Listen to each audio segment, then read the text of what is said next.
छत्रपती संभाजीनगरमध्येही पावसाचा कहर पाहायला मिळतोय। सिल्लोड शहरात रात्रीपासून मुसळधार पाऊस सुरू आहे। घाटनांद्रा, चारनेर, आमठाणासह इतर भागात पावसाचा जोर कायम आहे। लहान मोठ्या नदी नाल्यांना पूर आलाय।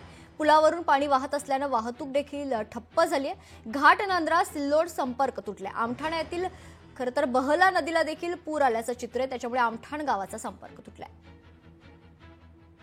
जे 36 जिल्हे त्याचे 30-31 जिल्हे अशा या पावसाच्या अवकृपेत आलेले आहेत। तर कधी कधी आपल्याला पाऊस खूप पाहिजे असं वाटतं, पण कधी कधी तो थांबावा असं सुद्धा वाटतं।